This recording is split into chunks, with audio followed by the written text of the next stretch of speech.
Hi everybody and welcome back to another installment of But Is It Good? If you are new to this series, this is where I take cult favorite products that have received a lot of hype, be it good or bad, and I will test them out thoroughly and give you my opinion on, but is it good? So today's episode is the cult favorite NARS Radiant Creamy Concealer. So I've been testing this out. It's been quite a while. It's been like a month and a half because I didn't get to film for a little while. So I have a lot of opinions on this, have a lot of information, so let's dive right in. Let's go over the prices first. For the travel size, it is $13. It only comes in 3 colors. I got the lightest one, which is vanilla. It comes in a more kind of light tan color and then a deeper complexion color. The full size is $30 and comes in 16 shades from very, very light to deep complexion. So there is a pretty good shade range there. The full size is 0.22 ounces and the travel size is 0.05 ounces. I do feel like it lasts a pretty good time. I've been using this for a month and a half and I still have a lot left of it. You really don't have to use too much of it. I will go ahead and insert a picture of my face with just foundation on, and then where I put the concealer under my eyes and how much I put, and then a picture of it all blended out. So from those pictures, you can kind of see the coverage level that you get with it. It does say that it is a buildable medium to full coverage concealer, so I do think that that is pretty accurate. Just looking at it right now, I do feel like this one is always my worst eye, but I can see a little bit of dark circle right here. This one is not quite as bad. It does cover it up pretty decently, but for me, I don't really care about my dark circles, you know, if you can see them or not, but I do like them to look a little bit less Night of the Living Dead on a day-to-day basis, so this is what I have been using and trying out. So I basically put this concealer through 3 different tests, similar to what I did with the Dr. Brandt Pores No More Primer. I tried this on its own on a bare face with nothing else on, and then I tried it with just it and then some powder foundation on the rest of my face, and then I tried it with a full face of makeup, which included the concealer, liquid foundation, I lost my train of thought, liquid foundation, and then also some powder over the top of it to set it, along with powder foundation over the rest of my face. Oh, and I also tried it 3 different application methods. So I tried each one of those with each of the application methods. I tried it with just my finger, I tried it with a blending sponge, and I tried it with a brush. So now let's dive into how it performed in all of those situations. This concealer on its own, I feel like performed pretty much the same as it did in every other circumstance. I don't think that the products that I used with it altered how it performed.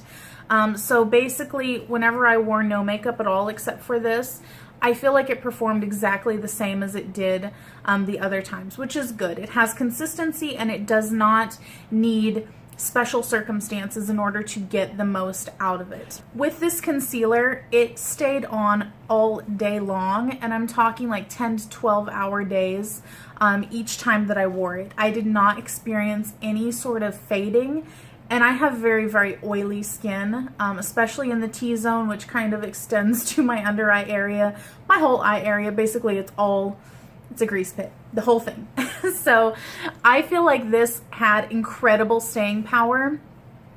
And here's the thing about it. This says that it is a number 1 radiant and number 2 creamy concealer. That's right there in the name.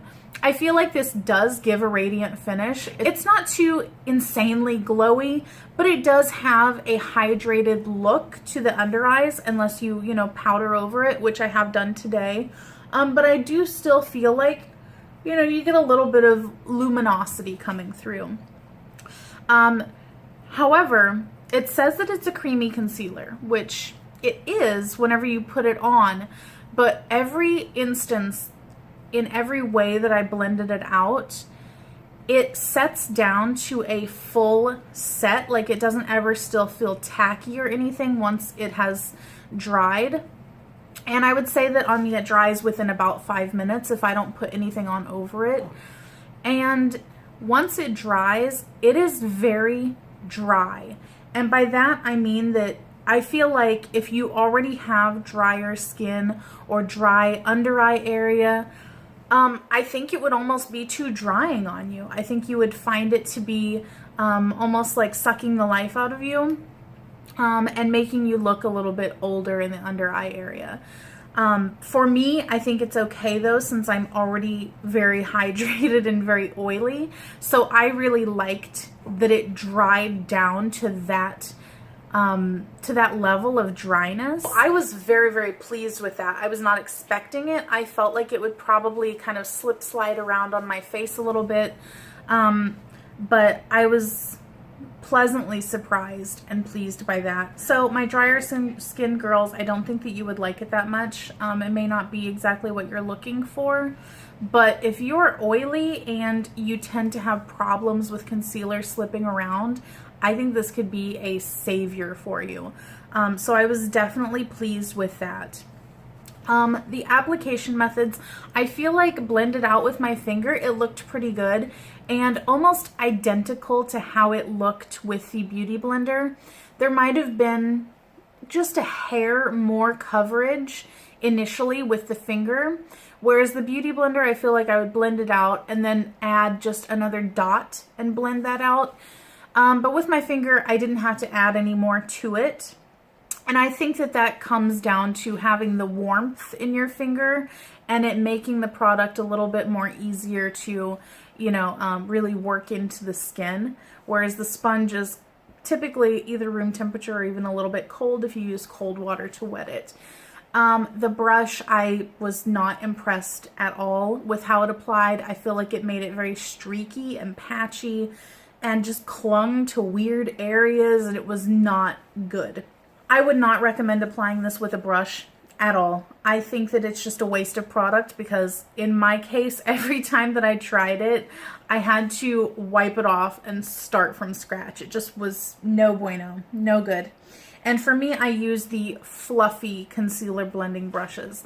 I don't like using those flat concealer brushes because it cakes up very quickly on my under eyes.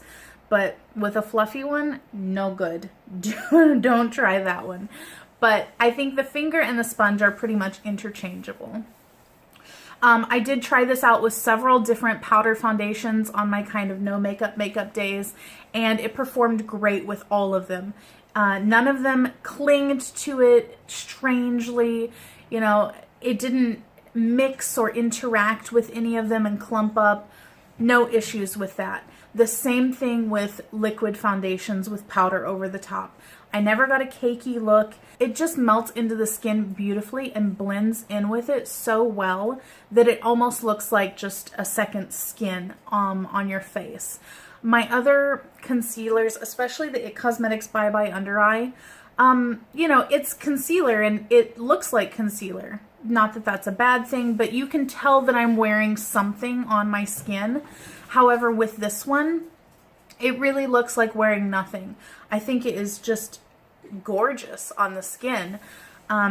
So I was impressed with how it performed under all three circumstances. The way that this dries down on the skin is in the way that, like, once it's dry, I can take like my ring finger and kind of smudge it and it doesn't smudge. It just stays there. I don't know how it does it because every other concealer that I own, you know, if I try to smudge it, it will smudge. This stuff though is like liquid concrete. It's just staying on there. But the one thing that I will say though is that on days where I'm not wearing any makeup other than just concealer and maybe a little bit of mascara, I might pick this up in a different shade, just a hair darker, so that it doesn't look quite so brightening. But whenever I am wearing powder foundation or liquid foundation, I do want a little bit of a brightening effect since my under eyes are so dark. So this is the perfect color for those days. But I think that this is good enough that I will actually end up getting the full size in maybe Chantilly. I want to go to the store and kind of look at the colors of it, but I think I could go just a hair darker for those kind of days. Now, the last thing that I do want to talk about is a drugstore alternative that people often talk about when talking about this concealer. And I actually owned the drugstore one before owning this one. And I did feature it in my declutter and said that I would be keeping it. So the drugstore one is the Maybelline Fit Me Concealer. And I have mine in the color Fair, number 15. So these are the two right next to each other. I mean, they're pretty much similar packaging. The NARS does have a little bit more of a sophisticated look to it. And it does have that NARS matte packaging at the top. But let me show you swatches, because I previously thought that this number 15 one was pretty pink in tone. I thought it worked pretty good for me. But after trying the vanilla one, the Maybelline one doesn't seem nearly as pink now. Like, because this one is the NARS. And for some reason on here, it looks a little bit more yellowy, but I can assure you that in person, this is extremely pink, like very, very pink. And this one is almost more of a peach color in person. Not super peachy, but the undertone is more of a peach as opposed to a true pink. So on me testing these side by side, I felt like the color of the NARS one was a little bit more spot on as opposed to the color of this one, the Maybelline one. Now, what I will say also is that since so many people say that these are dupes for each other, I do want to just say that I don't feel like that's entirely accurate. Just because the Maybelline one does stay creamy the whole time. I never feel like it sets down completely. I always have to powder it, and if I touch it, it will smudge, even with powder on top of it. Whereas the NARS, you put it on and it's staying on there. It's not going anywhere. So formula-wise, I don't think they're similar at all. They did not perform similarly on me. And I think that even color range wise, the Maybelline I think only has 4 or 5 colors, which is typical for drugstore. They really don't have a huge shade range. But if you are someone that is difficult to find face color products for, I mean, go with the NARS. So, the NARS Radiant Creamy Concealer. Everybody loves it. It's everybody's holy grail. But is it good? Guys, it is so good. I love this. I will definitely keep using this vanilla one, and I think that I will definitely go to the store and pick out a shade that would work for my no makeup days to use just on my under eyes. Whenever I run out of this one, I will definitely be repurchasing this in the full size as well. I think it is definitely worth your money, and this is one of those products that definitely has earned and deserved its cult favorite status.